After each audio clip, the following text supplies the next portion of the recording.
Okay. Well, must not have been anything important, because they all got read out. Are you guys in there just watching the game? No, I haven't gotten any updates. What's going on? 1-0, the Cubs are ahead. It's the Oh, right bottom on. of the second. I just downloaded the app, but I'm not sure if it's going to give me updates. Well, mine's right here. So you just nudge me and then I'll I pull it tried to right get up. the guys to see if we could just have You guys it. were really watching the game. Yeah. Yeah. No, I should be, because I'm from Cleveland. It's, oh, well, sorry. Oh, it is we're not voting for What is the it? Indians One tonight, thing. No, we're sir. not voting for the Indians. Sorry. I just want it to go 7. It did. Chicago needs to Me win too. too. Yeah,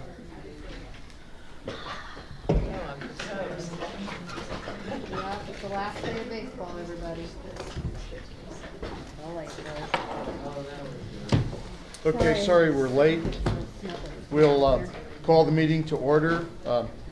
We didn't do so before we went into closed session, so this is the first calling to order. Largest gathering of non-baseball fans in Willits here.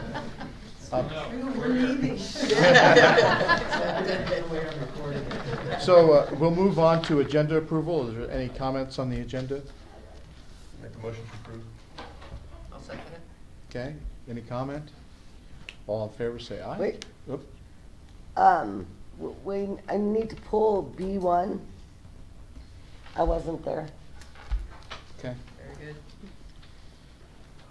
And then I'll make the motion that we approve the agenda as amended. I think, okay. Second? I'll second. All in favor say aye. Aye. Aye. Move on to the flag salute.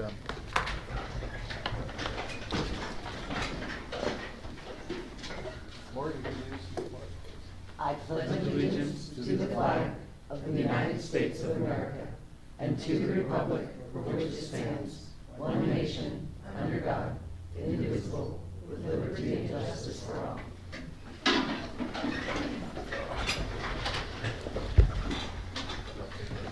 So now we're going to move on to informational items.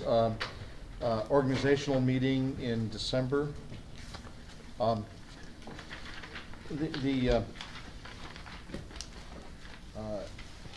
You know, one thing I noticed about the way we've done this is it doesn't take a half hour for the organizational meeting, and so, you know, we have this scheduled for 4. Is there any interest in just having it start, you know, right at the beginning of the regular meeting at 5:30? I would make it a regular meeting. Pardon? I would go to a regular meeting. Anyone else have any objection to that?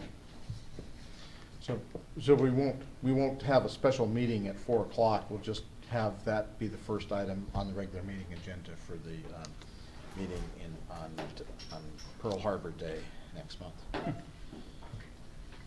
All right, move on to B, Site Council, LCAP, November 3rd, 2016. I'm going to have a joint site council meeting with all the buildings on November 3rd here. And part of that is to go through LCAP, where we're at with our LCAP, some ideas I have for where we need to head, and do our review. We're required to do a review, obviously, of LCAP every year. Is tomorrow? That's, yeah, At what time?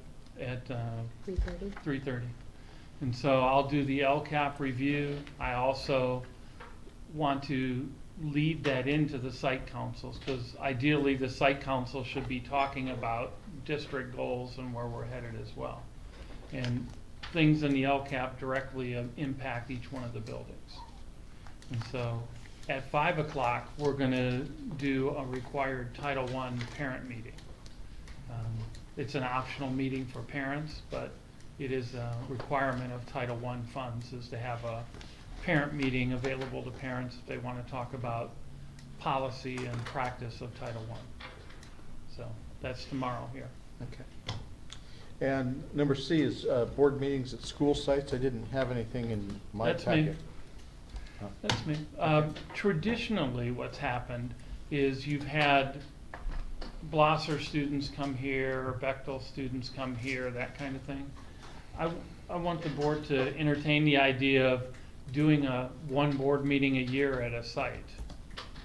In other words, go to Blosser, go to Bechtel, go to Sherwood, and have a meeting there. And at that meeting, the principals would take you through the building, see what's going on, and probably have a presentation for you. Because I think that's really helpful to go see the other sites. I don't know how long it's been since any of you folks have been out to Sherwood, but it's a fun place to go. And I think it's part of getting the principals and getting the students there is to be at the site. So I'd like the board to think about that as an option. Obviously, it's your meeting. You decide where you have it, and when you have it, and where you want to have it. But I want to throw that out as an idea to have a meeting at each building. We used to do that, you know, back in the 80s. We used to rotate all the meetings. Right. And then when the food center was built, we just started having all of our meetings there. But you know, I'm open to it. Yeah. I just think it would be nice for us to be at a site, for example, Brookside, and we take a tour of Brookside. We go through the rooms, we look at the facility, and that way we kind of see the sites every year. You know, meet at Sanhedrin, meet at Sherwood, go to each one of our sites. We only need to do it once. Okay. All right. The drawback is that, you know, people aren't going to know where the board meeting is. There's going to be confusion. But I think if we make some effort to publicize it. Right, we can post it and publicize it. All right. Yeah. So that's just an informational item, no Yeah. action. Move on to D, CBEDS report. You have a CBEDS enrollment report, and it's close to, our actual CBEDS number is 1540 on the snapshot day. So if you take the snapshot day of when we did this is saying 1538. Was as of a couple days ago. The day when we snapped, do you remember the date? October 5th. October 5th. On that day, which is what we calculate budgets off and send to the state and all that stuff, we are 1540. And numbers, free and reduced percentage was at about 65%. Our numbers are down in certain areas and up in other areas, but overall, the good news is our enrollment is up. And so we're up about 19 students from last year, which is a good thing. So hopefully our declining enrollment has slowed down or stopped. This would be the first year we've had an increase In quite some in a time. long time. I think since 08, 09 was the last time that I was looking at it. Okay. Interesting. Okay, so that, thank you for that report. No actions necessary. We'll move on to number 9, public comment. Report out of closed session? Yeah, we'll do that. We met in closed session. We adopted leave requests that, see, we don't have them itemized, do we? There were 3 Yes. classified leave requests. Why don't you, can you, I guess we don't We do say, not. all right, so we approved unanimously 3 leave requests, And then there was also the early retirement. and we also approved that Right. Thank you. unanimously. Thank you. So any public comments for items not on the agenda? Is that where I speak? Uh, I have a letter, I'm not a public speaker, but I have a letter that I've. Would you like typed for you guys. to pass it out to us? Yes. I have only 7 copies, so hopefully. Oh, And it has a lot of detail.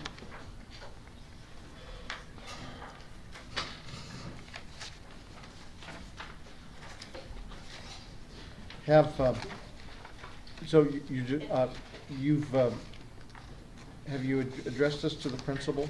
Yes, the principal of the union. Okay. And in summary, it seems like there's being an abuse of power at that school, at Beckle Grove. They have a student handbook that has disciplinary action, and they're not being followed. So, we'll, we will refer this to the superintendent. I've not been part of this. Right. Do you have They an- haven't been part of it, yes. Is that your cell phone? Yes, that's. Is that the best way to get a hold of you? All my contact information is Okay. there. Well, I thank will you be for- in touch with you. Thank you for calling this to our attention, All right, and thank you. it will That's not be, fine, I have it out. not be forgotten. Right. No problem. Thank you. So now we'll move on to the consent agenda, with the exception of, I guess, B1. It's actually B2, B- sorry. Can we have a motion for all but B2? What about number 10? Oh, excuse me, I'm sorry. I'm like, wait a minute. WTA comments. He's in a hurry to get home for the game. Yeah, this is gonna be a fast meeting. I promised my son we'd go out for pizza and watch the game, so. Anyway, my name's John Haschak, president of WTA, and not much is going on except there is concern about communication coming, and decisions being made without collaboration or input from teachers. And so it's a concern. And it just seems like things are happening and then we get the word after things are almost all set in stone. And that's not a good way to run an organization when you have people who have lots of experience and education. And so anyway, wanted to bring that up again as a issue. And we have a grievance that is working its way slowly towards you, I guess, because clear heads haven't been able to stop it. So hopefully they will, and you won't hear about it anymore. Okay, thank you. All right. Thanks, John. So, what about CSEA? Okay. Has CSEA been able to organize yet? Yes. Okay. I'm Dan Green, I'm in CSEA. CSEA has organized and it will be finalized by the end of the month. And everybody will be notified when that happens. And CSEA is also looking forward to a positive and productive relationship with everybody. Thank you. All right, thank you. So we're moving through this agenda. Number 11, superintendent comments. November 1st, we had a professional development day. The high school teachers spent the majority of their time working on technology, not learning how to use Chromebooks. That really wasn't the mission. The mission was how to put technology in the classroom.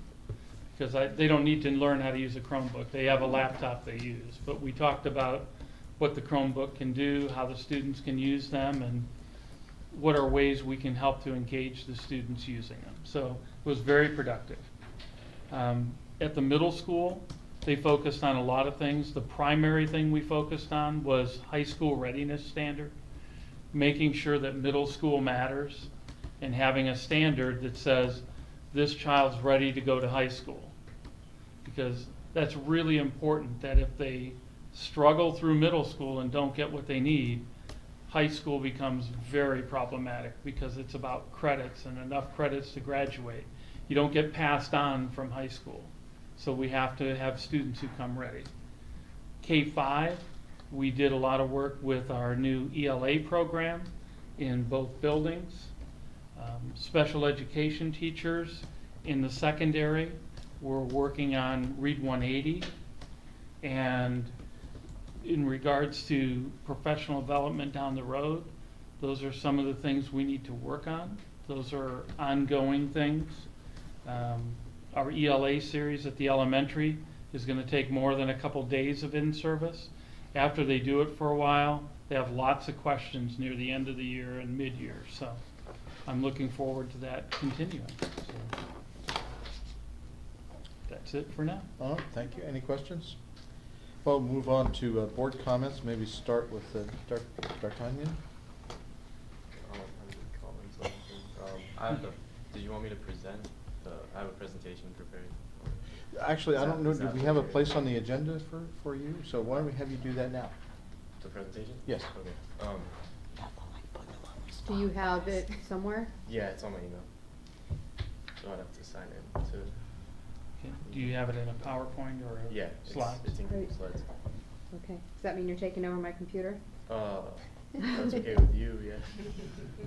Okay. Do you Yeah, have why don't we HDMI just cable? move on to board comments while we're getting I was organized? gonna say, We're getting, We can always do this like next meeting if you want when it's. because It it's supposed to says go through the our IT engagement. Yeah, department, because I that- can't take minutes that's when not we're doing fine. that. Yeah. that's But fine. if you wanna do it, we'll make it happen. No, we can do it next. All right, All right. hold up. Bring it. Dr. Tanya, can you tell us just basically what's going on at the high school? I mean, not a lot. Uh-huh. Like sports are going pretty steady. The main thing is the Chromebooks. They're just still adjusting to what's going on with that. So. Is it a good thing? What? I think it's a little too early to tell right now, because, I mean, I think it's a good thing. The only problems I've heard is from teachers, and so it seems like you guys got that figured out with the Hmm. technology and everything, so. Are you playing any sports this year? Yeah, wrestling's coming up. Uh-huh. All right, Cynthia? Cynthia? Well, I've been hearing some pretty good positive things about the Chromebooks, so just excited that they have them. A lot of dispelling of misinformation of needing the internet and different things at home that had parents anxious about it, but it seems to be that the district is getting things covered, and I like that everyone's working to get comfortable with them. I do think it takes time adjusting. I'm liking what Superintendent Mark's doing of identifying and envisioning the culture change and seeing the big picture for our district, with the focus on our students. I think we're coming up with some really great ideas and places to explore, and waiting to get back feedback and to hear what others think about it. So I'm pleased with the progress we're making. That's it. I got no comments at this point. No comments. Well, I will pass as well. Move on to Lori. I have nothing to say either.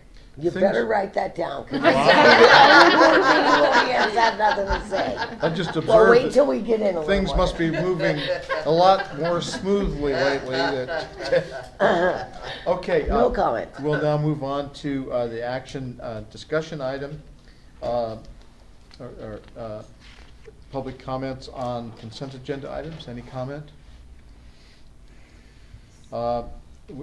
We have a motion for the consent agenda except for item B2. Okay, thank you. Accept B2. I'll make the motion. Have a second? Okay, any discussion? Public comment? All in favor, say aye. Aye. Aye. B2, we have a motion on B2. I'll make a motion. Second. Okay, do we have any discussion on the minutes? All in favor, say aye. Aye. Passes. Abstain. Abstain, Abstain. thank you. Okay, so now we're moving on to item C, approval of Appendix A1 and A2 stipends. I'll make a motion to approve. I'll second it.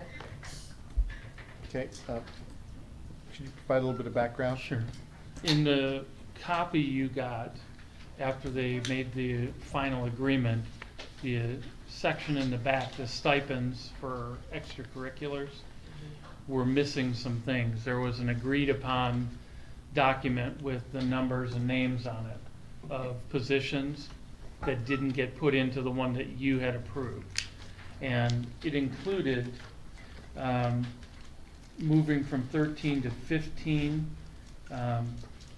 coaching positions at Bechtel, one wrestling position at the high school, and the web coordinator at Bechtel. Those things were added to that schedule that were not in the one that you had approved originally. So there's no change that WTA or myself or anybody's confused about. We just wanted to make sure that you approved the official set of stipends that were done. Is that correct, John? Right. Okay. All right, so do we have a motion? Yes. Okay, that's right, we do. So any public comment?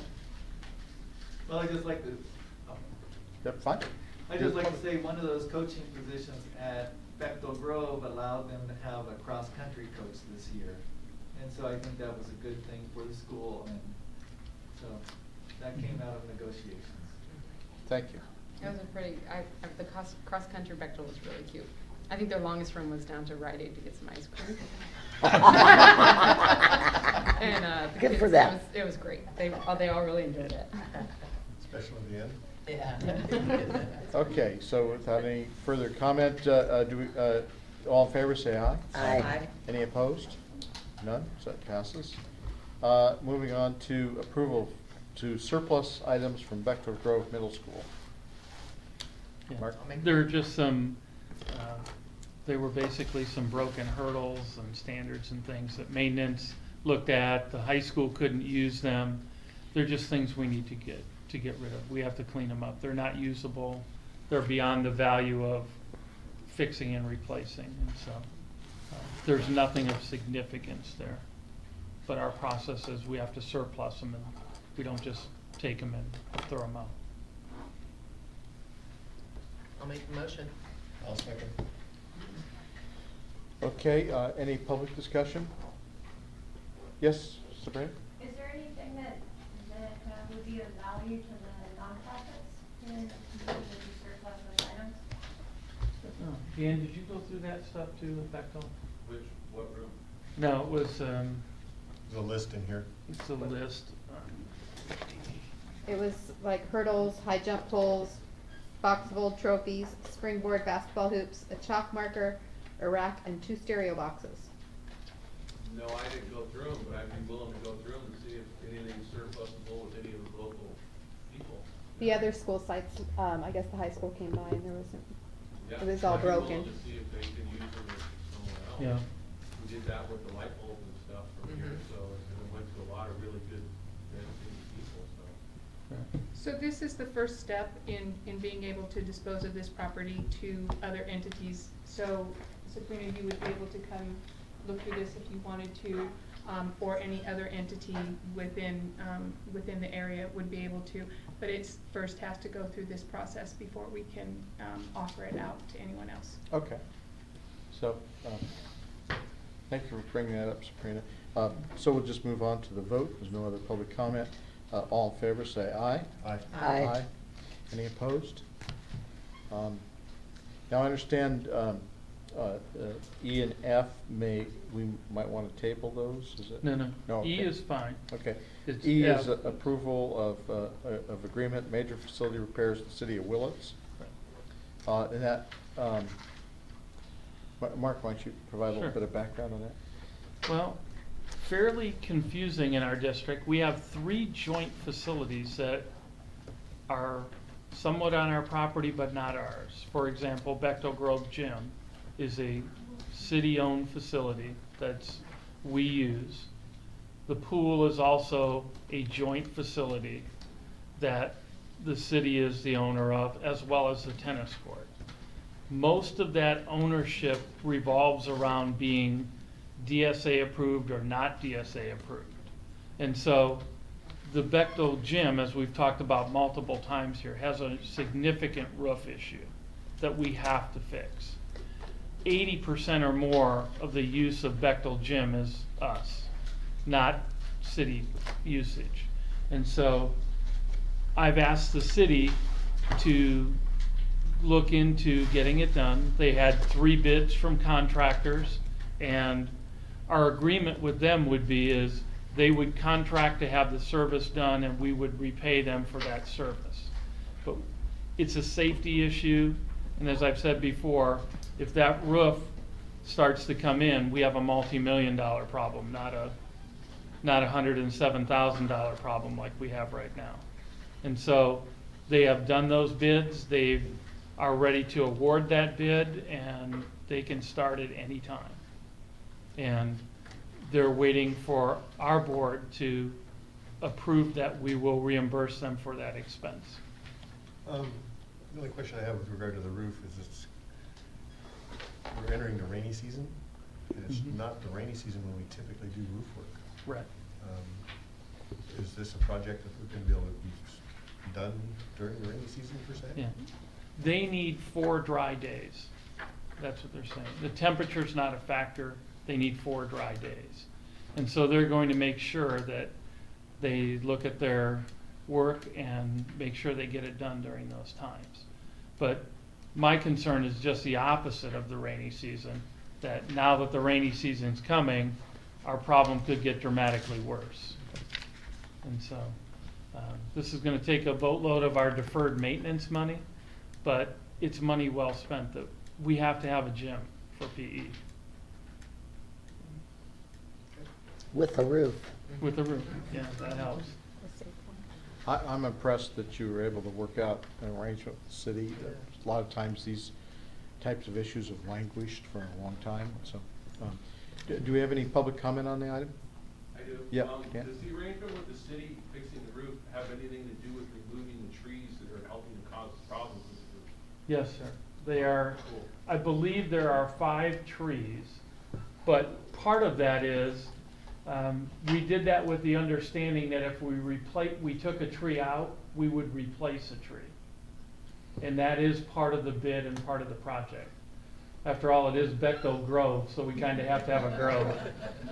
And so, yeah, that's part of the project. There are 5 trees in particular that are in question. But without removing the trees, we're gonna create the problem all over again. Correct. And so we have brought in, the city has brought in somebody to say, okay, these are gonna go and here's the places we're gonna put the replacements. Cool. Okay, any other public comment? We'll move to the vote. All in favor, say aye. Aye. Any opposed? I don't, I believe didn't we get the did it. first and second, I'm sorry. Um, Thank you, I'm sorry. I thought Cynthia. Yes, thank you, I apologize. I'll be glad to second it if you don't have that. Thank you. All right. It's item F we're going to put off. Well, in item F, I'm gonna turn it into a discussion instead of an action. Okay. The other 2 facilities we have are the pool and the tennis court. The most pressing of those is the tennis courts. The tennis courts are in really, for being basically untouched for 20-some years, they're in remarkable condition. They are repairable, which I was surprised. But we have offered to match the city, if the city will put in their $10,000 to fix the courts, that we would match that to have the work done. We've had 2 groups look at it already. The low bid that we have right now is from Valley Paving, is that the one out of Redwood? Yeah. Valley Paving. And fixing the court is in both our best interest. We not only use it for athletics, we use it for phys ed and other things. It's a project where we're gonna work jointly with the city. They have a bucket truck that they're gonna allow us to use. Terry can help us with the electrician work on the lights to get those back in place. It's a facility that is used a lot by the community, surprisingly a lot. So much that we've painted pickleball courts even in the middle of it. And so it's one of those facilities that we jointly have been going, no, you do it, no, you do it. And so now we're both gonna do it. Okay. And the pool is something that we use exclusively with the exception of a 6-week period in the summer. And the pool is one of the reasons we don't have that agreement tonight, because we have to work out the Otters group who comes in and how does that all play out. The city's hired people for 6 weeks during their summer session, so we're gonna work through that issue. But we've both jointly agreed that the pool will come under the care and operation of the school. Dan and his folks know how to take care of the pool. When they take care of it, things run really well. When we bring in somebody for 6 weeks who doesn't really work with the pool very often, things don't go so well. And so what we're asking them is during their summertime, we're gonna bill them $5,000 for the use of the pool, which should cover their usage. That number wasn't made up. That's looking historically back at what their bill back has been. And so we use that as a dollar figure. Because the city also needs a dollar figure so they can budget. So they don't, 1 year it's this or 1 year it's that. But the pool, we're going to basically manage and operate the pool and charge them for their summer usage. And so now when somebody says there's something that needs to be fixed at the pool, that's a school issue. When there's something that needs to be fixed at Bechtel Gym, that's a school issue. When there's something wrong at the tennis court, that's a city's issue. We're trying to get this so we know who takes care of what, so we don't have any finger pointing and we don't have any downtime or doubt about who does what. Because we're very unique to have 3 very used facilities that are jointly shared and operated. Okay, so there's no action required? No. Okay. I will bring to you for the December meeting an agreement that looks very similar to what the city is doing with the rodeo grounds and the art museum. There's several other facilities that are owned jointly with other folks. And we're gonna use a similar document to them. But they're taking all of the things we've worked out already and putting that into the agreement. And you'll have those before we meet. Are we still looking into the solar for the pool? That's one of my things we wanna talk about is, you know, we're getting a nice return now on our solar, which we've never got before, which is a really good thing. Is there a way for us to maximize some of that power at the pool? Because the pool's all about the pumps. That's where you spend all your money. You're generating electricity constantly, churning water, heating water, cooling water. It's constant. And adding chemicals into it. And as the pool people will tell you, dilution is the solution. The more people who use it, the less you have to churn the water, the less you have to do things. So ironically, the more people who use it, the less it costs to operate. Okay. Now we're going to move on to the public hearing on the charter school renewals. But I just would like maybe to get an indication from the superintendent what your recommendation is before we open the public hearing. Yep. My recommendation is that we approve their charter again. I think they're right on task. Everything that I asked of them to do, they dotted every I, crossed every T, had their forms done completely on time, and I've worked with them jointly multiple times, and we have a good working relationship. It's the relationship we're supposed to have with our fellow educators. So I think they're right on target. Their high school has made a philosophical move towards an A to G environment, college prep type environment. Their elementary's doing a great job. Scores are good, and they're doing what they're supposed to be doing. And as I said, when I went through the matrix of it asked, was it good, really good? I did not do that. It's not my job to evaluate their program. It's my job to see that they meet the criteria necessary for their charter. I don't think it's our place to say, well, I think you could do a little bit better job in this. Our job is to say, did you meet the criteria or not meet the criteria? So. Okay, well, thank you for that.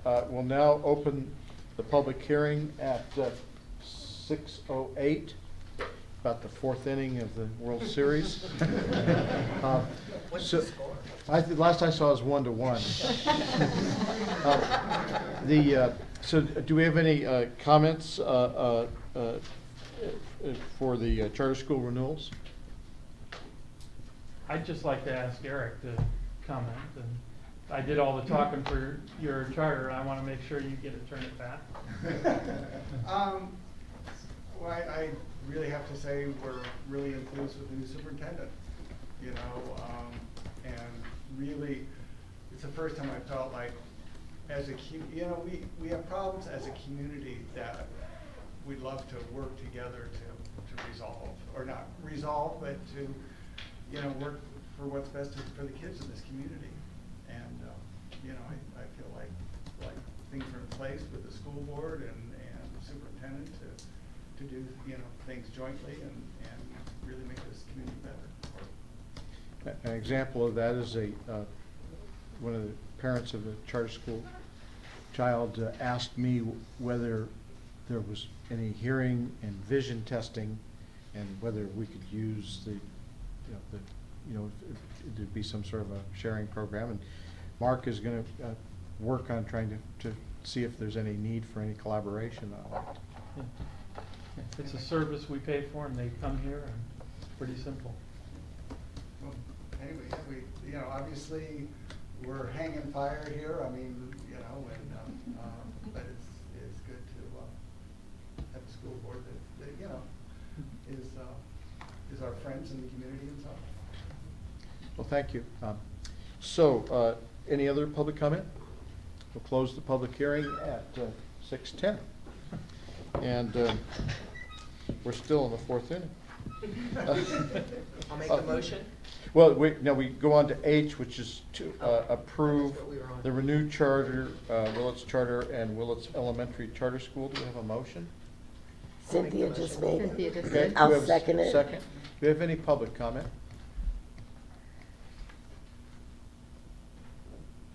Okay, move on to the vote then. All in favor, say aye. Aye. Any opposed? Congratulations. Thank you very much. I do want to introduce our board. Oh, please do. And, Kay Moen, who's a Phyllis graduate, Jennifer Lockwood, who's our director at E-Charter, our, you know, middle school and high school. Who's Wells Elementary Charter School, Ori De La Fuente, who's on the board, Sally Willison, and Jason Ehrlich, who are also founders, and Sally's on the board, and Jason's obviously our business manager. But anyway, thank you all very much. Thank you. Thank you. Thanks for coming.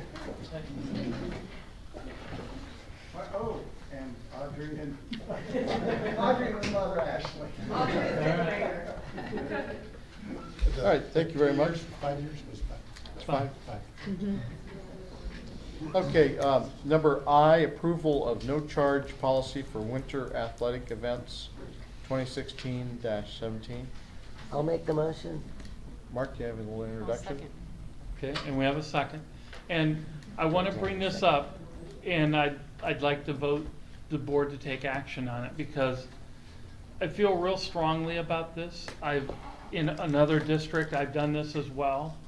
One of our goals in LCAP is about parental involvement and bringing parents to school and getting them here. And I think it's really important if we provide activities, that we have parents there and we have people there. It is really cost prohibitive for some folks. You know, our data says 65 to 70% of our students live in a home that has free and reduced lunch eligible. Well, when you come to a varsity basketball game, if you got your 2 kids, you're dropping $20 every time to get in. I would like us in the winter to suspend admission fees. I think that out of LCAP, it is a logical expense out of LCAP. My guess is, when I've looked at all of our revenue, because I've went back the last couple years and looked at what we take in gate receipts, it's about 24 if you include middle school. And so if we set a number of about 28,000 out of LCAP for bringing parents to our buildings, we will have a dramatic increase in the number of people who attend our activities. And I don't mean just athletics, play, musical, whatever the activity is here, we want people to be here. We don't want somebody not to come because they can't get in. I don't want somebody standing outside the fence at soccer or standing outside the fence at football because they don't have $15 to get in. I think it's something that we should try, and we can certainly evaluate that. But I think you're going to find that our attendance goes up. when he's out on the wrestling mat, I think he'd like to have the stands full. I think that would be a great thing to do. And it's not hard to do. We have a way to recoup some of that revenue in a way that's really very valuable. And I think it'll bear really good results, not only in bringing people to the games, but I think we're showing the community that they've already paid for it once, and we're asking for them to pay for it again. And so I'd like you to consider that. Okay, I think that's a splendid idea. When the theme is inclusion, I think that you'll find it broad support on. We have a motion and a second. You're a little warmer and fuzzier than she was when we talked about this. Do we have any public comment on it? I just have one comment. I think that we're opening up a big avenue for fundraisers, though. I think people who don't pay to get in are much more likely Oh, to absolutely. then buy that raffle ticket, and I think we need to make sure we're doing that at middle school and high school games. The other people who are going to see a huge change will be the boosters, because the concession stand numbers are going to go crazy. They don't have to pay to get in. They're going to be way more likely to go to the concession stand than they've ever been. And that's not to say that that's our goal, is to spike them, but we're really blessed by the boosters who take care of our uniforms and take care of needs we have. And whatever we don't generate in revenue from that, they're going to make up. And so I really think it's something we need to take a look at. We never charge in the spring anyway, so the spring isn't really an issue. The only place we're charging is in a few fall events and a few winter events. And I have a most difficult time at middle school with the charging to get into events, because we're trying to encourage the students to participate. We really want those parents to come to the event too. You know, when you get to be his age, you know, stay home, mom and dad, but at middle school, we want the parents to be there as well. So.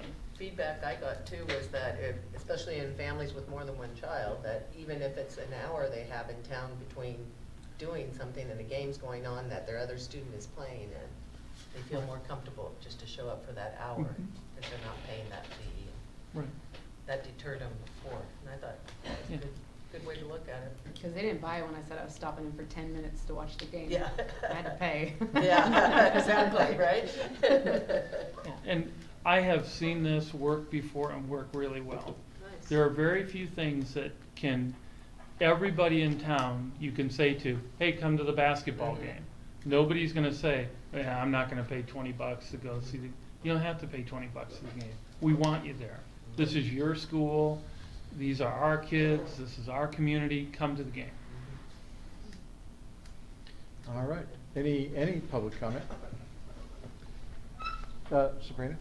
Just that I'd like to applaud the superintendent for bringing this before the board, and I really appreciate the positive attitude towards this. As a coach and a parent, it's been hard to be at the field and see parents standing outside the fence, as you stated, or inside the gym, not able to sit in the seats. They're all crowding around the door because they don't even have that $3 to pay the gate admission at Bechtel or in the high school, where it can be even more expensive if you're bringing siblings. So thank you very much.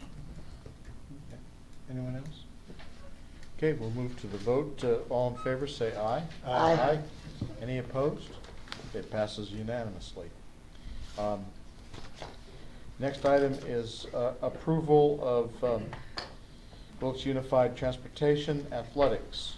Mark, could you give us a little? This fall, we experimented and sent all the high school teams in buses. I would like to recommend that we send all our teams, middle school and high school, in buses. It's an obvious safety issue.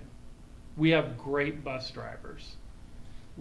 If you look at our drivers and their safety record on the buses and what they do, the coaching aspect, the putting the teams together, getting ready for a game, learning how to accept a loss and coming back on the bus, there's a lot of learning that can go on in that environment. And we have the right people and the equipment to do it. It's been a really good fall for transportation. The bus drivers have been very cooperative. I asked them, I said, before I do this, are you guys gonna be willing to take runs? And they're like, absolutely. Give us as many runs as you can. So the drivers are doing it, the coaches, it's one less thing a coach has to do. It's not a liability issue for us. I think it puts us in a really bad position when we have 20 cars heading off to Fort Bragg with kids in it for athletic events. I'll bet on the big bus. And so I just think it's time we make that decision as a board and say, this is a legitimate expense. If we're gonna have programs, we provide the transportation for them. I don't know, Fort Bragg was a bad example. If you ridden on a school bus to Fort Bragg, I still remember it from when I was in high school, you know, your stomach starts getting a little upset. Or St. Helena, you know, one Or of St. those Helena's long, fine. you go to one of those and it's just not, it's not acceptable. It's not reasonable. We're on borrowed time from having an accident. Okay, do we have any public comment on this? Yes, ma'am. I just have a question. I think it's a great idea, but how will it be paid for? Because usually when our spring teams get a van, it's paid for out of ASB funds, which is collected at the gate. So Right. how's it going to be paid for? It's a district expense. It's no different than any other expense. So the students don't get. Right, their it's students not part don't of get charged. ASB. We can't ask somebody who teaches all day long with kids to go out and find 5 drivers, then hope that those drivers have a vehicle that's in good repair. The right insurance card. Yeah, don't have, Yeah. that's not a reasonable request. Right. And so Tanya and I sat down and we talked about it and said, how are we gonna do this? I did the fall high school so I could get a number to figure out what it cost. I've been an athletic director in 4 different schools, so I know how the sports work, how many contests we have, how many are away. And so we know what it's gonna cost us to do. So that needs to be a cost of us doing business. And so that's part of what we need to do. And it's a safety issue, it's a responsibility issue. We have folks who wanna do it. You know, it'd be like sending the kids across the street to eat lunch at lunchtime, you know, when we have a cafeteria. We have buses, we have drivers. And if we sponsor an event, we should sponsor the event. And so, yeah. And that's been part of the problem for me is it's very convoluted between the ASB accounts and athletics. And in my world, the ASB account is very simple. If they are raising money, a group, for something for them, warm-ups, a trip, something, that's ASB. But if it's athletics, if it's, last year we billed Bechtel for bringing their students over to the high school for graduation practice. We billed them for busing for that, okay? That doesn't make any sense to me, okay? Were we gonna have them walk over? They'd have been all over town. That doesn't make sense. We have drivers, the drivers should drive the kids. When we have a driving event, drivers drive kids. And so we have to figure that out. Tanya and I have to figure that out and make it work. Okay. Yeah. Any further board comment? No, I'm excited that we're taking athletics in the district seriously. And liability, seriously. I'll make the motion. Do we have a second? I'll second. Okay, all in favor, say aye. Aye. So it passes unanimously. Next item is K, approval to accept or reject the letter from the Mendocino County Office of Education. Mark, would you give us a lead in on this? I thought you wanted to, but I will. You don't want to get me going on this. You have a point there.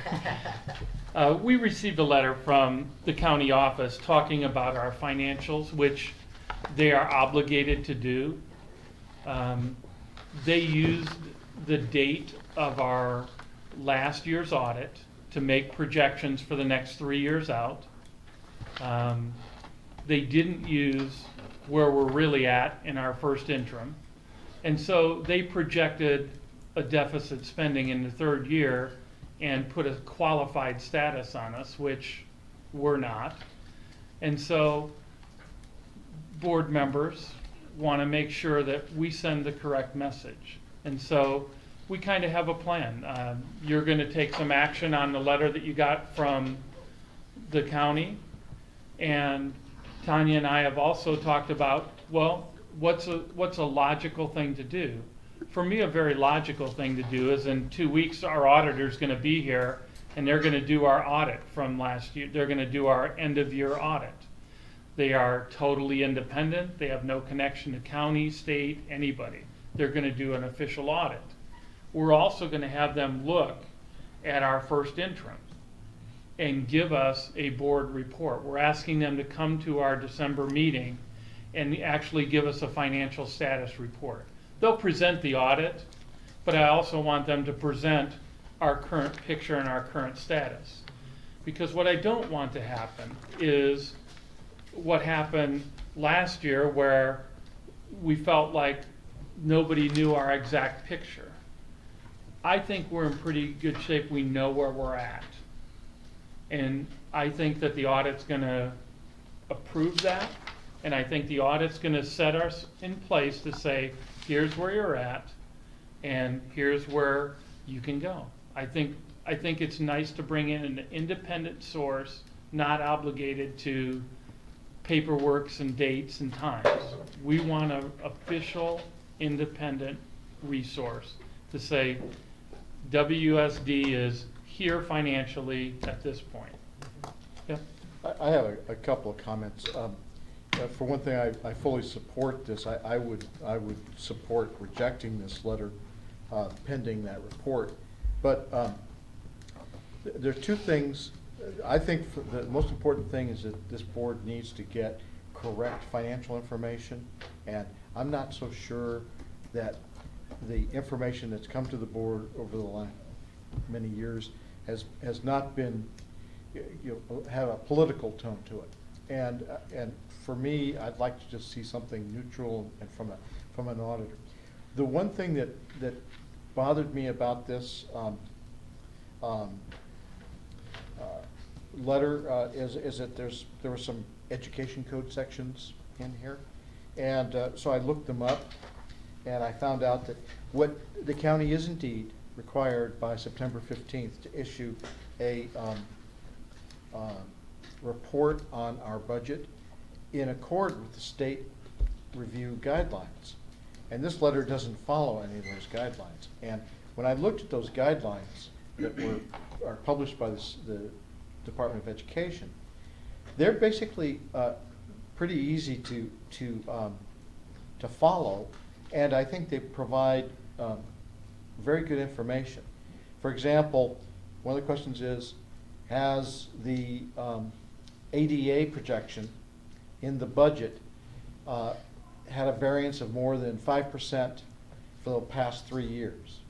Yeah, because that's, you can make your budget, you can make yourself look really good or really bad just based upon a projection. I think we're going to have 1,700 kids come here next year. We have a really, we have a lot of income on our income side of our budget. We could make it look really good.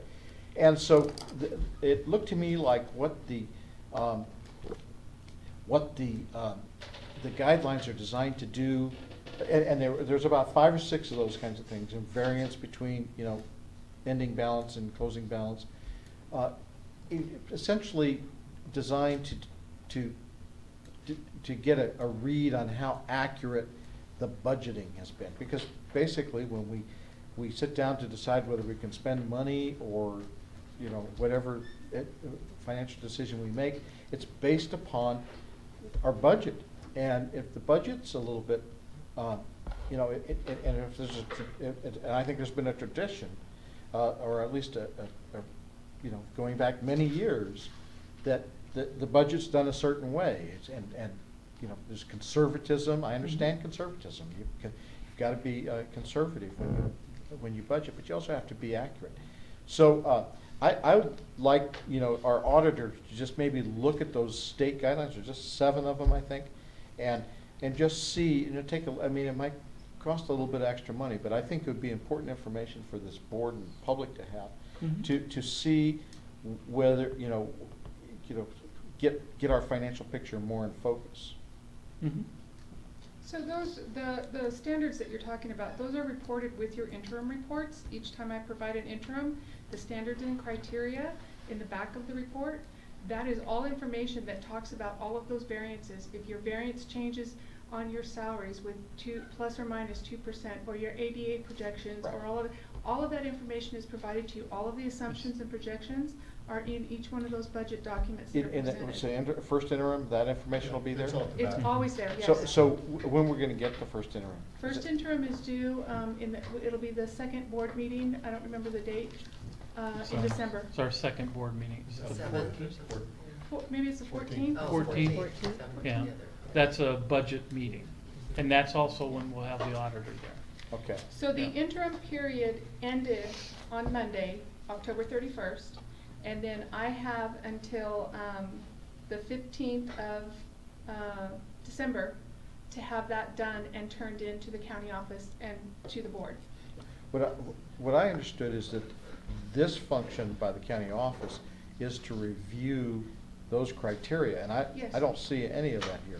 They do, they review all of that. All of the standards and criteria is in a package, is in the budget, it's in the document that is provided.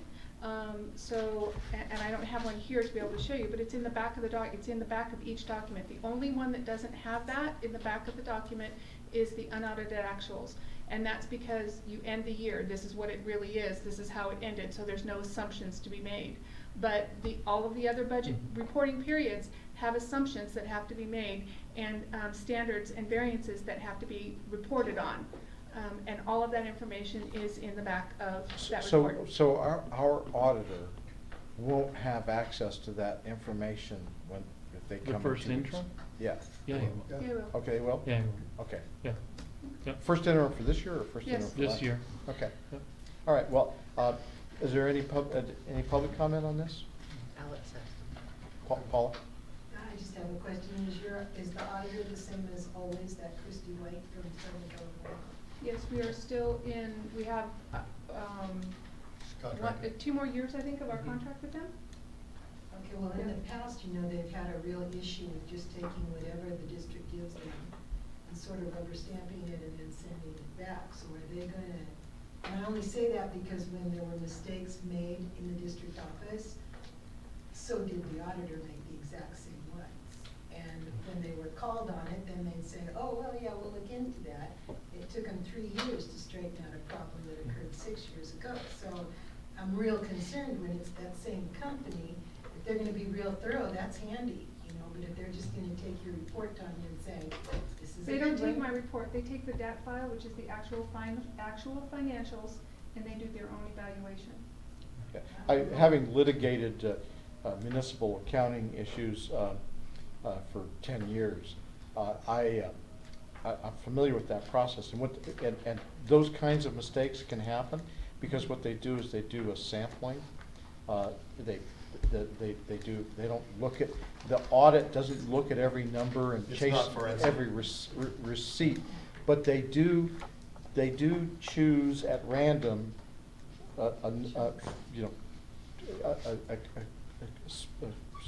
empirical quantity to look at very closely. And sometimes you'll see corrections made as a result of that. And if they find that they do 10 of these and there's 8 corrections, then they move on to further sampling. But so there might be some of that. I mean, these guys don't chase down every invoice, like you might think, with a magnifying glass. But they do try to get a feel for whether the material is adequately represented, and that's the value of having independent. And these companies, are independent.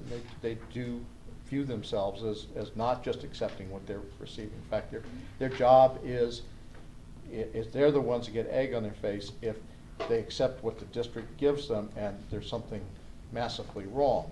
I mean, their reputation is at stake, and so I think there's you know, about as good as you can do is have somebody who knows how the system works, is independent, and I like the idea that the auditors are going to come to the meeting.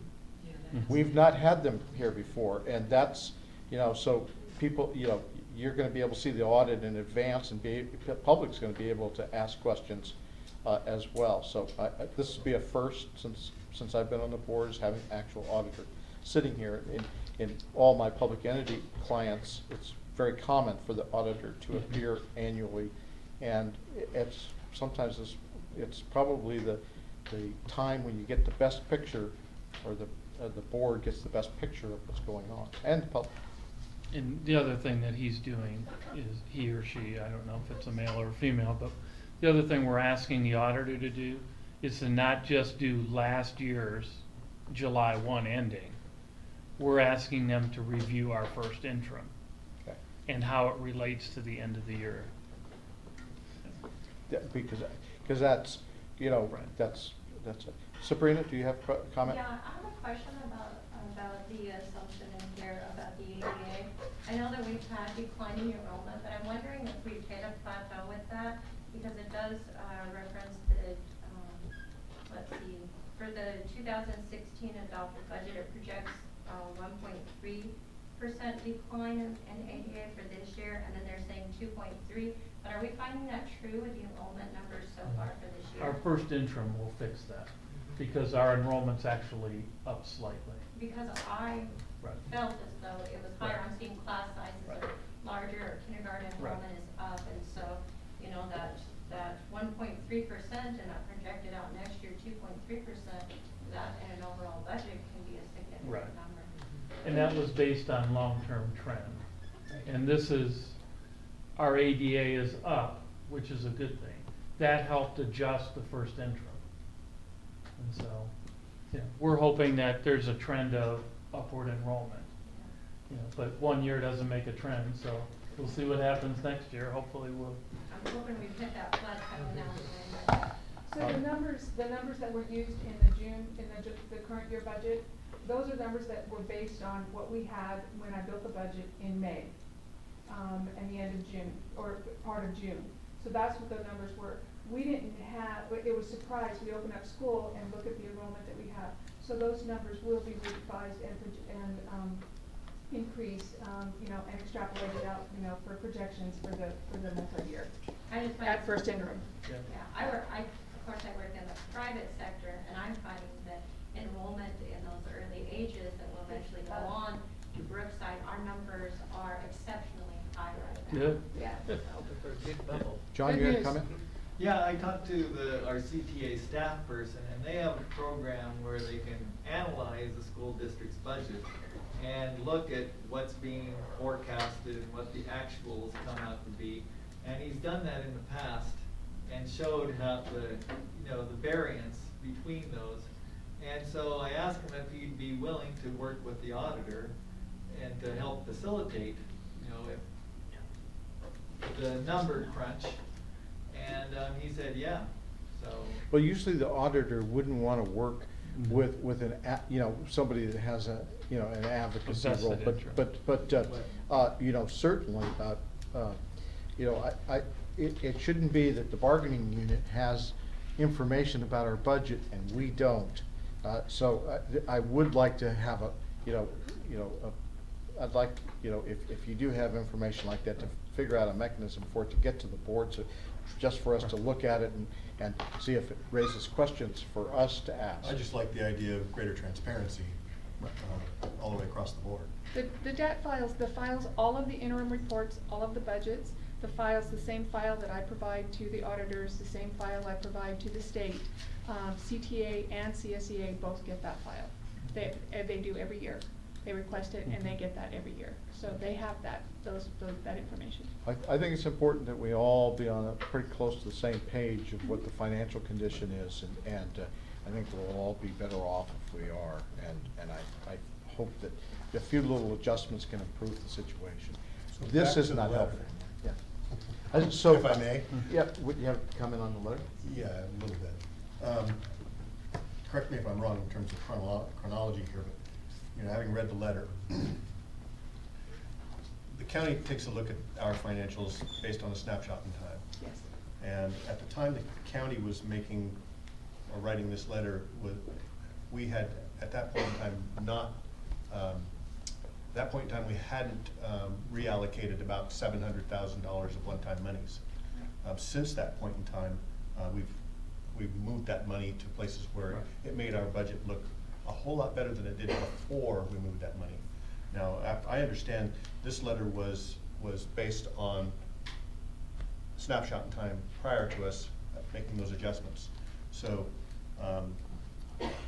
I can certainly understand why the county would look at our financial condition in the light that they did, and write that letter. If we deserved, based on the information they had at that time, a qualified status, then I don't see where we have a leg to stand on. I do understand and agree that by making those changes and by forwarding those changes down to county, I would expect the county to take another look at our condition and maybe even write a supplement to that letter. But the letter at the time, I can see that letter as being accurate at the time.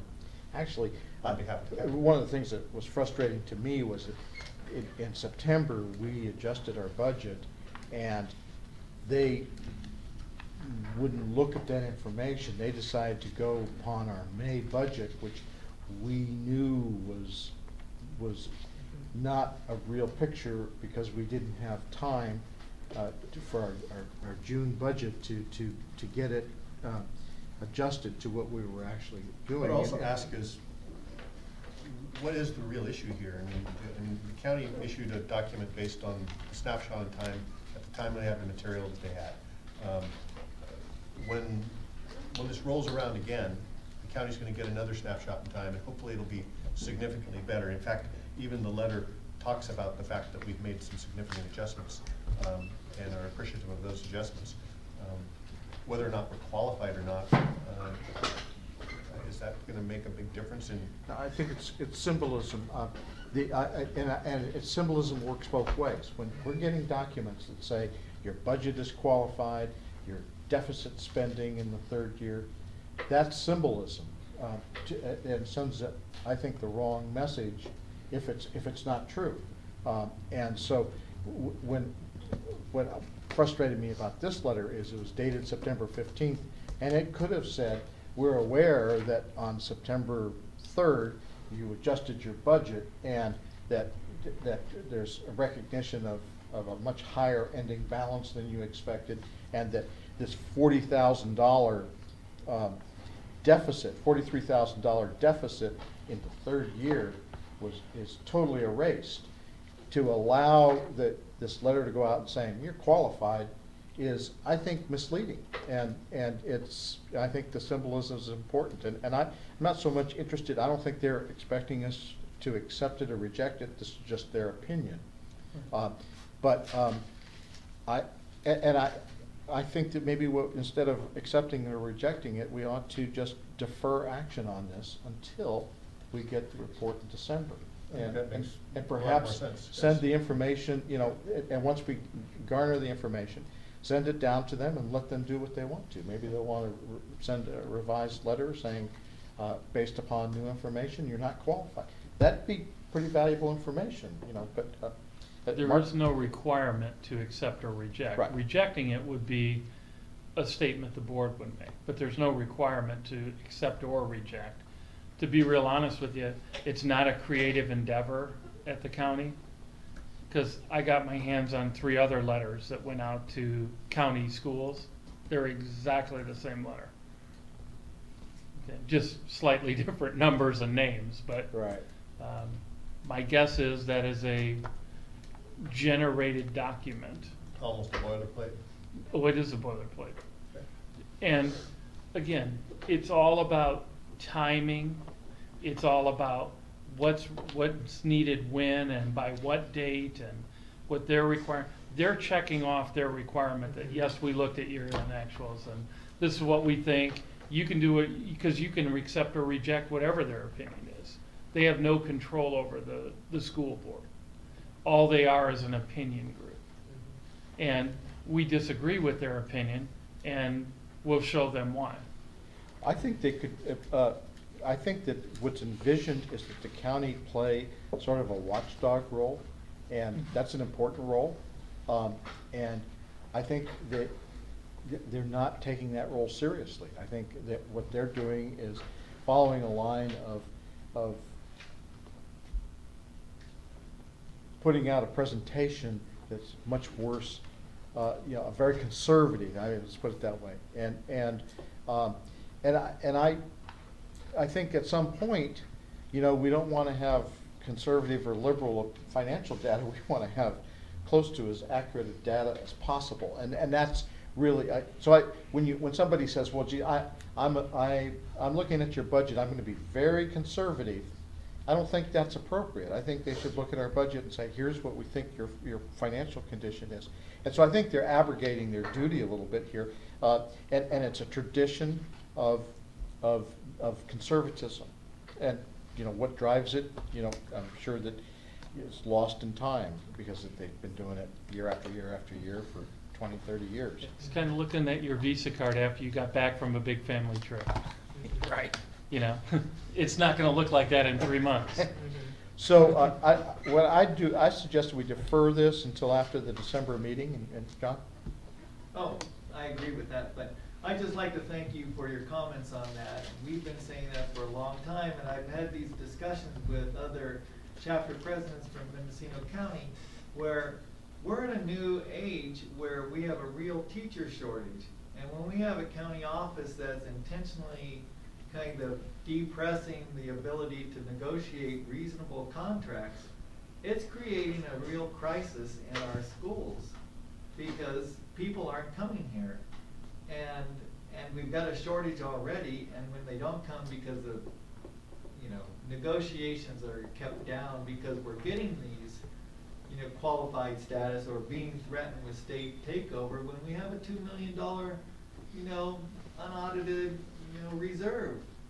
It's not right. And I just applaud your leadership on Thank this. you. But we haven't had those unexpected reserves for a number of years. I mean, we're entering a new era here, but we should know what that reserve is before we make these decisions. And it's beyond the teacher's contract. Right. It's about perception. It's about community. Are you doing what you're supposed to be doing as a board, managing the budget? But it's also, do you have busing for your kids? Do teachers come here and go, well, I'd like to coach, but I'm not going to coach here because I got to do this and that, or they don't have this program because they don't have funding. So it's beyond the scope of negotiations. It's the perception of the district. And I think that that's one of the beauties of having the auditor. The auditor is not beholden to anyone. They can give you their honest opinion, which they're required to do. And I'm very comfortable we'll have a statement from the auditor that makes sure that the county note is irrelevant. Okay. My assumption is we'll also be looking at multi-year projections. Yes, they're included in each one of the reports. Right. Okay. I mean, in terms of, the auditor will be looking at those multi-year projections as well. Okay. Yep. Okay, so I make a motion that we defer this until the December meeting. I'll second that. Okay, any public comment? All in favor, say aye. Aye. Aye. Any opposed? Passes unanimously. Next item is approval of time for board meetings, permanent status. Well, we being you, went at 4:30 for a closed session and then 5:30 for our regular meeting. And we said we'd try it out for a while. Well, we're at the end of that trial period. And so, again, I'm kind of a no comment on this. My only comment on when we meet and when we have closed sessions is that I want to make sure that we can tell the community, come at this time and we're going to start. So whether we make closed session afterwards, beforehand, however we do that, My only concern is that we have a start time that community knows I can come at this time and the board meeting's gonna start. I didn't think I'd like the configuration we've been on for the last couple of months, but kind of grown on me. What do you think? No, You don't like it? no, I do not. Okay. You want it back at 3:30? Yes, I do. My only problem with 3:30 is I don't have time to get my kids and drop them off somewhere with someone before I get here. Okay, so I don't really want to debate the subject because I have been at volunteer teas where people are there at 2:45. So I think it's one day a month.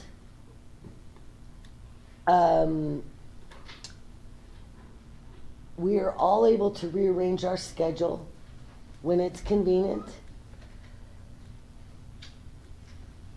And that's all I have to say.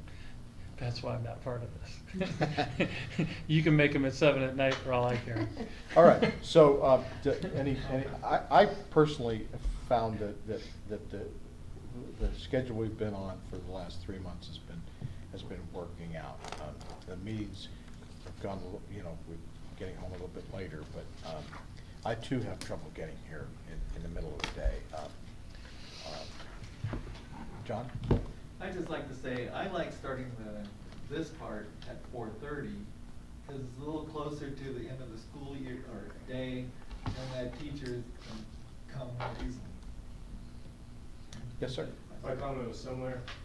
If you were to have it at 3:30, a lot of bus drivers and other people are still working to drop what they're doing and come in to the meeting, because 4:30 is really good because everyone's off and everyone can show up and you don't have to worry about missing work or anything. If we have closed session at 3:30, the general public is not invited anyways. Yeah, that's what he means. Okay, I just want to make sure that. So we all get an opportunity to weigh in on this. I'm more in tune with making sure that our meetings are accessible by the public, and most of the public works till 5 o'clock. I'm perfectly happy to meet at 7 o'clock if that's necessary, but of all of us, I'm probably the one that's got the easiest one, because if I'm here, it's because I'm off duty and I've got the whole day to be here.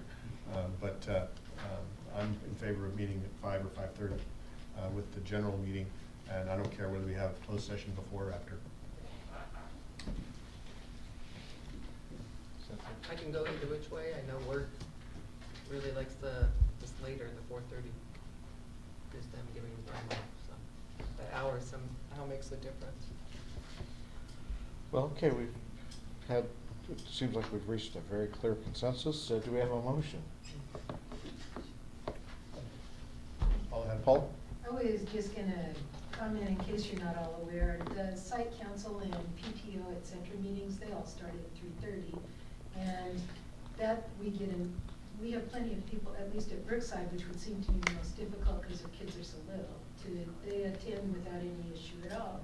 And a 4:30 meeting would sound like it would be a lot more convenient for people who are involved in the schools especially. And all I found a whole lot of while I was in this, working at the school, was that I had a lot of contact with parents, and they would usually learn a lot more from me than from coming to a board meeting. So I think that teachers will spread the word about what goes on about their employment in their district probably more easily than parents coming to meetings. And I really do believe that if it's more convenient for teachers at that time, that's what ought to have a little balance there, a little more weight. I don't have too much of a preference. I mean, 3:30 I think is hard to get here, but if that's what people want, I don't care all that much, honestly. So really the question is, when do we start the regular meeting? Right. Because we can have closed session at 3:30 or 4 o'clock. I mean, we don't always have. Sometimes we don't have, hopefully, any need for closed session at all, and we could all just show up at 4:30. Or you could have it after the meeting. Which I have found is, when you do have a closed session, usually it's some of the most important decisions you're making, and when people are tired, you know, I find it's better. I kinda like having it before the meeting, but, you know, I guess, what's our published time for regular session to start? What it was now or before? Both. Now, It used to be open session started at 4:30, Right. and we switched it to 5:30 with closed session at 4:30 and open at 5:30. So. It used to be 3:30 and 4:30, and sometimes closed session, there would be a second session. Do you need an hour? Do you need a full hour for a closed? Not necessarily. And we could do 4 and 4:30, and then if we need Yeah. additional time, do closed after. Yeah, I kinda like that idea. Is going back to 4:30 for the commencement of the regular board meeting. Mhm. And have the, closed session set on As needed basis. on an as-needed basis, but with the recognition that we're probably there's gonna be times where we, might not be able to start precisely at 4:30. I mean, there's no reason to stop a closed session just because, you know, that it's 4:30. And I've seen that happen. You're, you know, 80% of the way to a decision, and then you go through a meeting. But since we've been meeting in there, I mean, that was your idea, Mark, and so, you know, we had people out, you know, in December, standing out in the hallway, freezing while we were going 15, 20 minutes over on closed session, and that didn't seem appropriate. But if we can meet in there and people can come in here, then we get the pressure, we can see the people gathering, and it gives us pressure to get done. Crowd's waiting. Yes? It has been the conclusion from a number of teachers in the past that the part of the meeting that we can contribute is so far late at night that most of the teachers are already gone. So whatever part when you are dealing with teachers, if you can put it earlier so that we can get enough buy-in, it would be good. It has made a number of teachers upset. Okay. Well, that's why we hold these meetings in public, to find out what people are thinking, so. Didn't we change where the public comments were? Didn't we move Brought them them up up? earlier. Right? Mhm. They used to be at the bottom, and we Mhm. brought all the public Right. comments not on the agenda up. Right. And the consent agenda at the end. Right. So, do we have a Sabrina's motion? got her hand up. Yep. Sabrina? I just have a quick comment. Years ago, the school board meeting was not that early. It was only because there was a member of the board that wasn't able to stay up late that we moved that time up. And I heard lots of valid reasons for changing the time, keeping the time, but we've talked a lot about transparency and making sure that the public is available to attend the meeting. So I hope that although you all have busy schedules and teachers have busy schedules, that you also remember that you are here once a month or more often to serve the public, and the public needs to be able to attend the meetings, and earlier meetings are harder for the general public.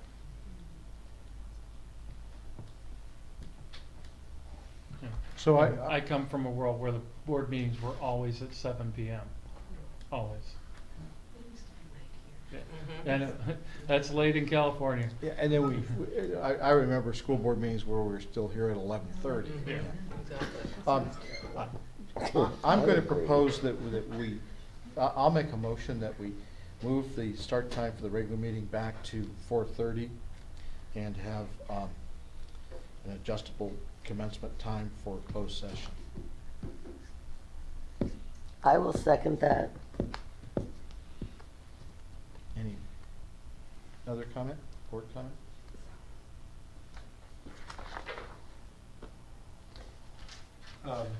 Again, I'm in favor of doing pretty much exactly what we're doing. I'd prefer to have the meeting start 5 o'clock or even 5:30, just like what we're doing right now. Largely because I firmly believe that it's the public that we're trying to deal with, you know, public forum. And I think we need to make it accessible. Dan? I kind of side with Sabrina. It is for the public. I work here. I'm up at 4 o'clock in the morning, and I'm darn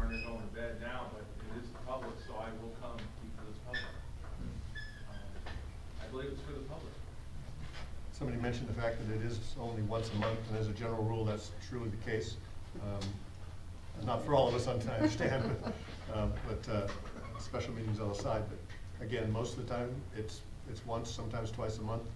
On those rare, if it's important enough to you to be here, I'm sure on those rare occasions when a teacher finds it important enough to be here, they can be here. But I mean, I don't want to make it inconvenient for anybody, but I still want to keep it. I want to think about it in terms of who we're here to serve, and we're here to serve the general public, not specifically the teachers or the administration or the board. So, just for the record, your position is slightly at variance with Correct. the last speaker. No, I'm with 5 o'clock, 5:30 as a start date for start time for the general meeting. There were a lot of parents that couldn't come last year and watch their kids put on presentations that they had here for us. I did get that complaint from a few people. That's tough.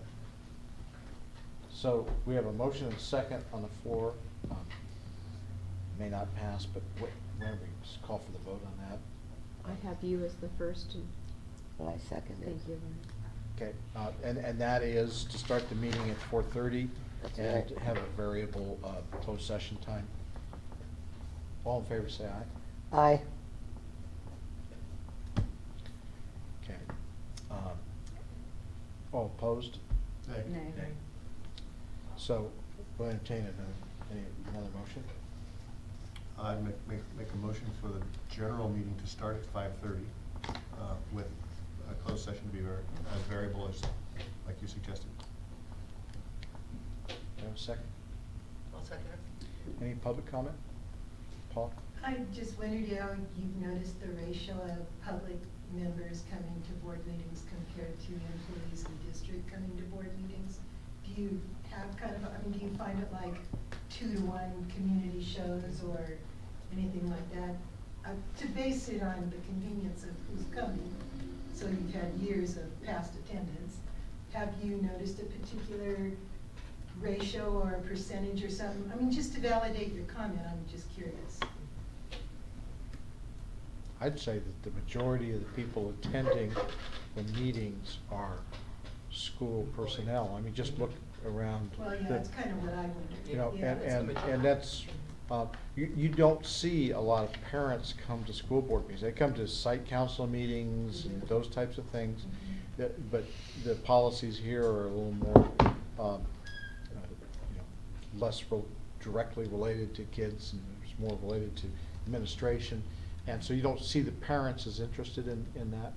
What brought it to my mind right away is that there was a policy on nutrition in our schools, remember? And that was a really big deal. Right. Supposedly, the community was very, very concerned.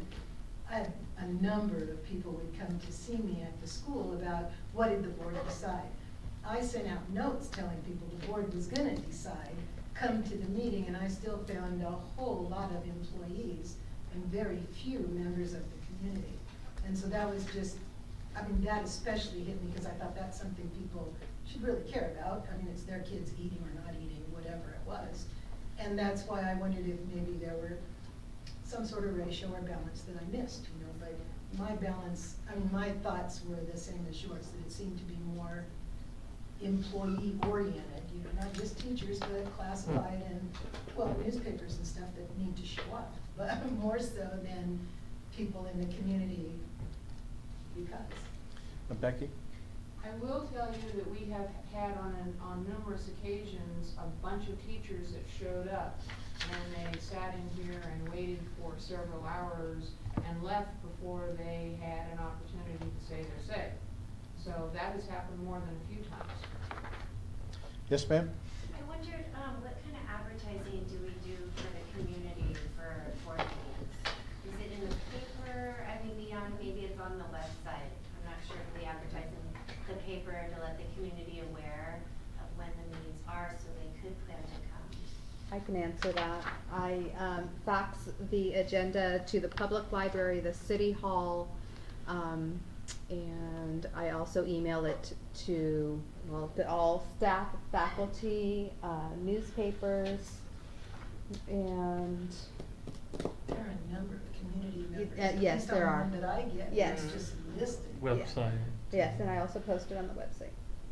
Yeah, there's plenty out there. Sabrina? I understand that presently tonight there are more staff here than there are parents. There are nights when there are many parents here. But my concern is that we not weigh the voice of staff and administration over the voice of parents and the public, that we should all be equal, and that the meeting time should be a time that best serves all stakeholders. There shouldn't be any favoritism in a particular group. The board should select a time that meets the overall needs of the community. When does the city council meet? 7. Well, sometimes 6. They went to 6 o'clock for a while, but you know, almost all the. I have a major water district that I represent in Ukiah. They start at 5. Brook Trail starts at 7. You know, bad policies made at 10:30 and 11 o'clock. I've seen it happen over and over again, and you know, we've found that our meetings don't go that late, thank God. But it's 5 to 1 the 5th, Chicago, by the way. Yeah.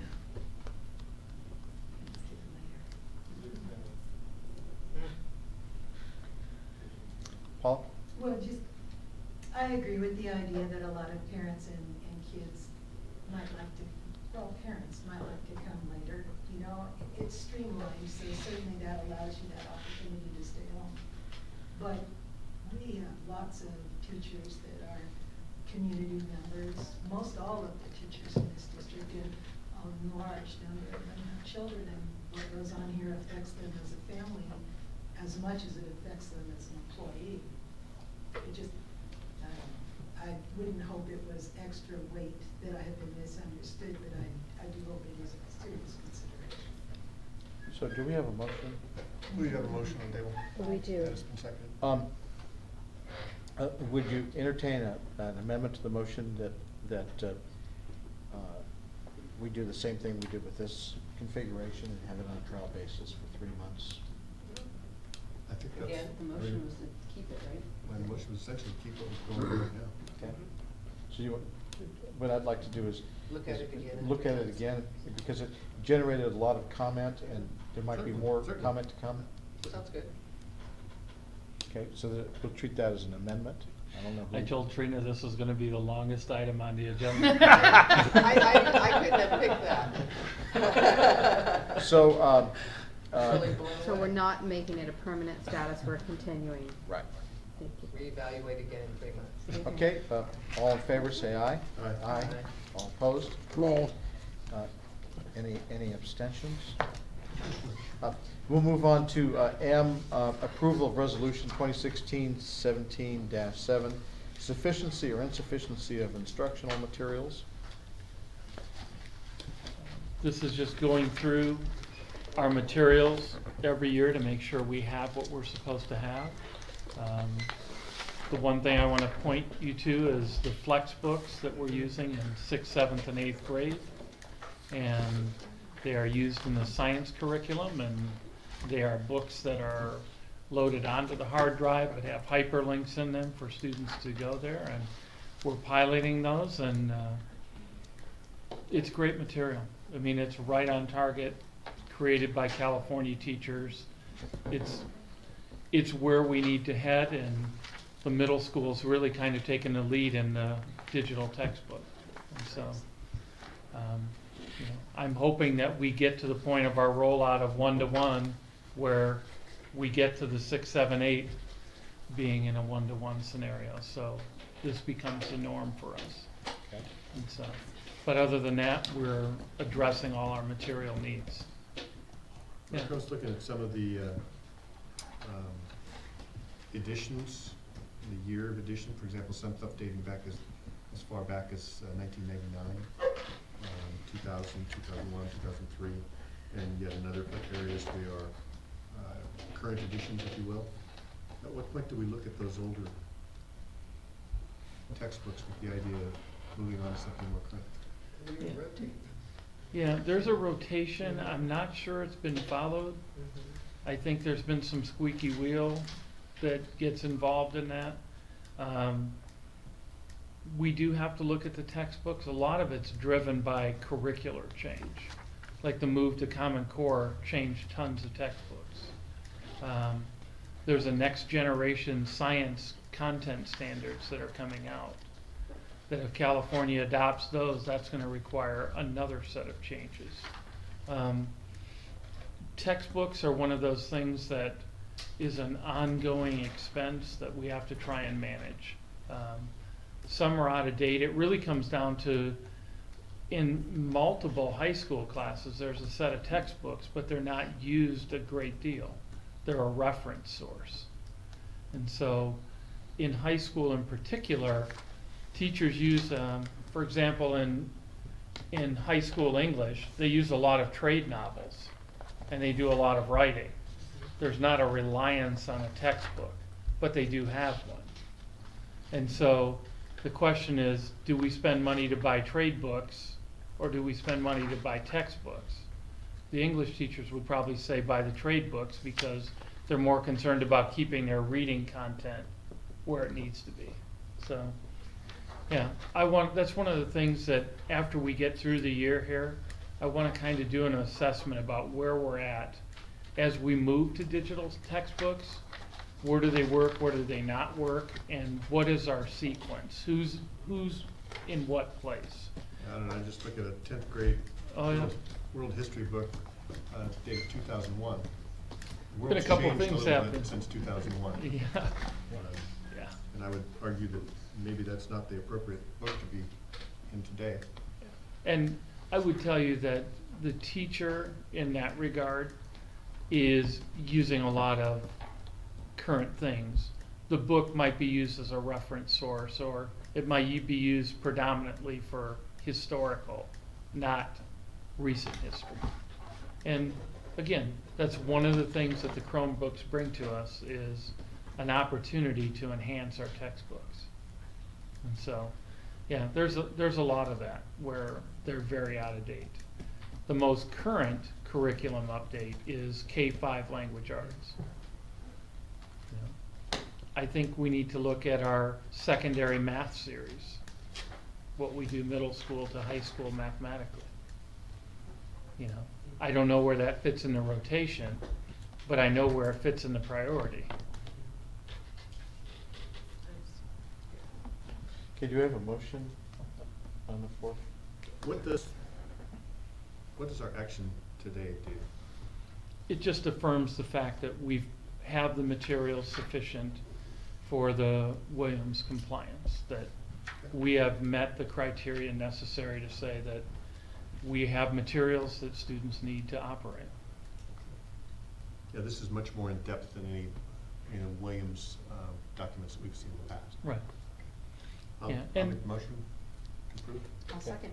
yeah, It's a and in resolution. fairness to Alex, I confused the issue somewhat for the county because they weren't ready for Flexbooks. Because I said, why would we not use them? And go, well, I don't know, why wouldn't you use them? Yeah, it's a good idea. Well, but you have to do 2 years ahead of time adoptions and all this stuff, and I'm telling them that, okay, everybody agrees it's a great material and it's right up to date. So that's why we're using the term pilot with them. But yeah, it's, again, the whole Williams Act is one of those peculiar things for me that we actually pay people to come up and count textbooks. I don't know how much money is spent on that, but whatever it is, it's not good money. So this is actually a resolution that was required, it's kind of a holdover from the old categoricals, which we haven't had with the new funding formula. When we used to get separate money for instructional materials, that was a categorical program. This was something that certified you were spending that money on your textbooks, and you had to certify that. So this is a holdover from that feeds into so many other areas of state code, government code, ed code, that it's connected to the Williams, it's connected to different things, even though it doesn't really, it's not connected to our funding anymore for textbooks. Yeah, So 'cause there's that's, no budget numbers associated with any of this. no, it used to be a long time ago, but it's not any longer. So. Sabrina, did you have a comment? Yeah, I had a understand that the resolution, makes us Williams compliant, but it talks of, but this, resolution also talks about the sufficiency of instructional materials. And my question is, I know that at the middle school this year, that, many of the teachers that are teaching the new science classes at, the open house night, I noticed a lack of materials, and my student has complained about the fact that there aren't hands-on, science, materials to use in learning. I understand the parts of textbooks and ebooks and other stuff, but what in the district are we doing to make sure that we have sufficient instructional materials? The irony of the Williams thing is they want to count textbooks. What they really should be counting in a science is how many microscopes do you have? Right, and I didn't see. And they don't count those. And so we have to spend all our time making sure we have textbooks instead of microscopes. Where the truth is, the teachers giving them tons of things could even not use the book, but still they need microscopes and those other things. That's I totally agree with your statement. It's one thing to go into the high school science room and say, oh gee, you have enough textbooks, okay, congratulations, you're Williams compliant. But you have no Bunsen burners and microscopes, pretty hard to do science. Do we have a plan, or are we looking at a plan to fix that? Yeah, we're looking at the science budget and how it's spent, and, you know, to be very honest with you, the rooms at Bechtel were never really designed like a science room. I mean, they're kind of makeshift science rooms, if you will. They're regular classrooms. Yeah, and, you know, we asked Dan to come in and say, okay, we need water in here, Dan, what are we gonna do? Okay, well, we're gonna carve out this corner, and where's the drain at? And we have a huge issue with power, you know, even for laptops. So as a parent, when could I find out information on what the district plan is for helping to make that change? I'll probably have a better handle as we end the year, because to be honest with you, I've had a lot It's out got a around here big burning list. in the fire. It's a big list. And so, what I need from the science folks is, what do you have, what you don't have? What do we need to have a good 7th grade science room? Well, we need a lot of stuff. And I don't see a lot of science equipment. But that's true in other areas. I see that in phys ed. There's some equipment needs for phys ed. And so we spend a lot of time being Williams compliant, but not material compliant. Okay, well, let's, You got a couple? oh my goodness. I have a daughter in 7th grade as well, and I hear that the computers are not functional, and then if you're saying there's no science books in there, then what materials are they using? Well, the book is on the hard drive, so there's no internet necessary to do it. As you know, we've had a boatload of internet issues. The issue comes down to the book they were using was one of those 13-year-old books. For the district to run out and spend $12,000 to buy 13-year-old books doesn't make any sense. I understand that. I understand everything you're saying. It's just what's going to be done this year for my daughter who's in 7th grade. I have to know from the science folks what they have and don't have. And that's the communication piece for me, is that I have to be able to get to some of the science department meetings and say, what are we doing, what don't we have? Because I'm not seeing dissections, I'm not seeing microscopes, I don't see Bunsen burners, I don't see those things. And there's an avenue that we can get a ton of this stuff. I just need to get a list. There's always these government auctions. They close down research facilities. You can get stuff really reasonable. I've put tons of stuff in classrooms going to those. So, Becky? First of all, I wanted to compliment Mr. Westerberg on a wonderful professional development here at the high school 2 days ago, the day after Halloween. We had it was wonderful for the teachers, and I see a lot of teachers using Chromebooks in very positive ways. We are having lots of trouble with the computers, and we are struggling through the part with the computers right now because we have a couple different avenues. If the Chromebooks don't work, they come in here and get some of the more antiquated ones and get caught up on what we're doing. And then I think everyone has hopes that all those computer issues are going to go away. As far as the science standards go, the science books have not kept up to date with where the new standards are. So even though, for example, we are up for getting new science books, there are no books for us to get. So we have to wait until such a time as they are available, and we are extremely happy because I have some books that don't have covers, and it's like, you have the first 40 pages, now, okay, so go get another book. But with the Chromebooks being put into play, we are in a good holding pattern for what's to come, and I don't think we can be kind of held responsible for the fact that we can't buy books. It makes no sense. You're just saying that there are no science books available that meet the new They haven't standards. even Right. been written yet. The next generation science standards have just been, they're in the review phase, and they've shown them to the public. So Quite this frankly, would be nobody a really very, wants to buy a book today because they know they're gonna change tomorrow. this would be a very poor time to go out and buy science books. Okay, so, doesn't appear any further comment. We'll have a move to the vote. All in favor, say aye. Aye. Aye. Aye. Any opposed? Passes unanimously.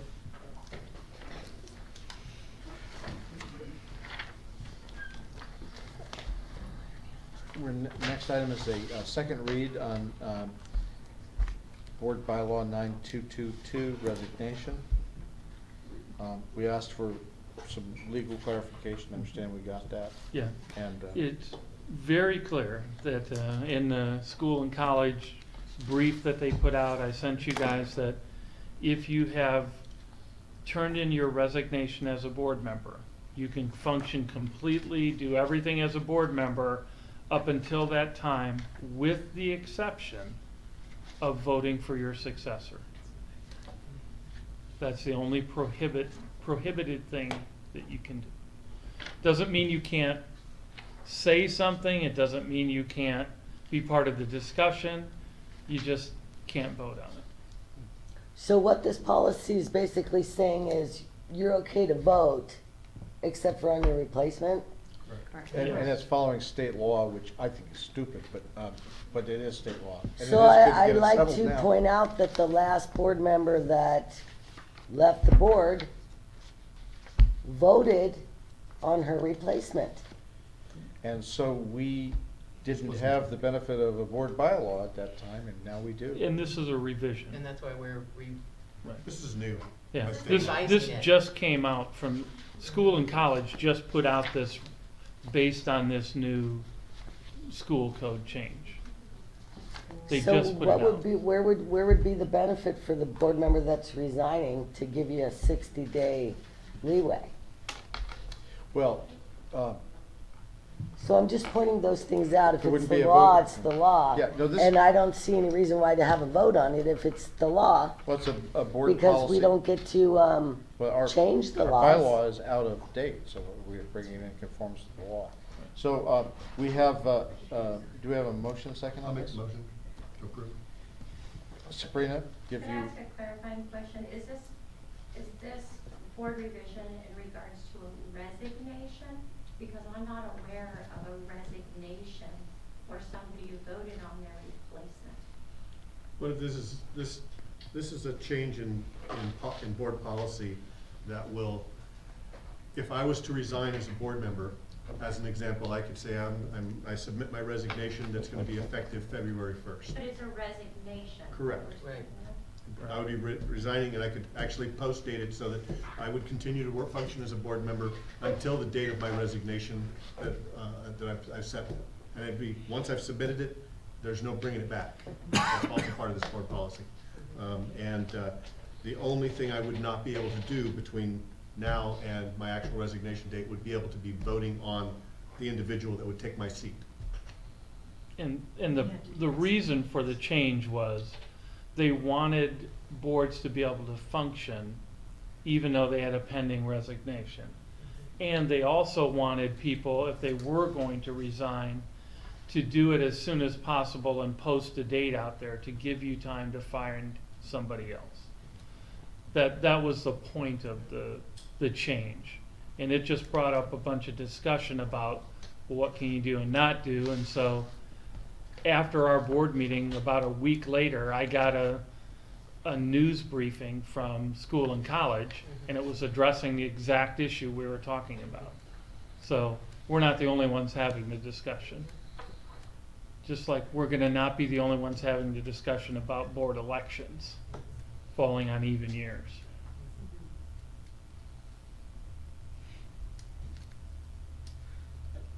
We have a motion and a second. Okay, We have a motion. I seconded it. Thank you, Cynthia. okay, so no further discussion, move to the vote. All in favor, say aye. Aye. Aye. Abstain. Okay. So that passes. We have, number O is an acknowledgement of first read of revised policy superintendent's contract. I'd like to suggest that we combine the first reading Form O through U. We have 7 of them. Oh, So let's, if we do that, I'd just like to name what they are. It's a first read, board bylaw, policy regarding superintendent's contract, closed session purposes and agenda, board policy revised district residency. On that one, if I could just draw your attention that there is an option 1 and an option 2 that we'll have to take a vote on Okay. next meeting. And I like how you put in new law. That helps. Residency based on parent guardian employment. First read on sexual health, HIV, AIDS prevention instruction. Temporary substitute personnel, charter school oversight. That's it. So if no objection, we'll take those items as one item. Do we have a motion? You're just acknowledging. That's that right, we you don't need to received them. vote, do we? That's our first reading. All right, does everybody acknowledge? Acknowledge that I read them.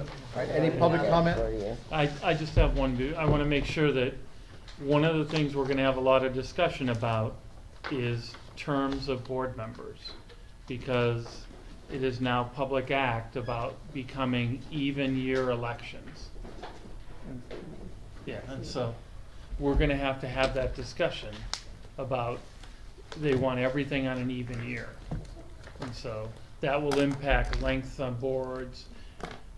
I went through this in Michigan. They did that in Michigan. They went to even year elections. And so some board members' terms were extended to accommodate that. Well, you know. Is that coming up? Yes. Okay. Yeah, Is there a plan to satisfy that? Yes. Yeah. It'll be presented at the next meeting. Yeah. I just want you to be aware of that. I don't want you to, but that I'll is put a that as- cost savings issue about how many elections you have. And the rationale is odd years elections don't have as big a turnout as even year, or, Interesting. and And the shared cost. the shared cost. And, yeah, so. Okay. I'll make the motion to adjourn. Any Thanks for the next- public comment on a motion to adjourn? Okay, 6-3 in the 7th inning. Who was my second on the adjournment, please? I don't know. Thank you. All right. Oh, you're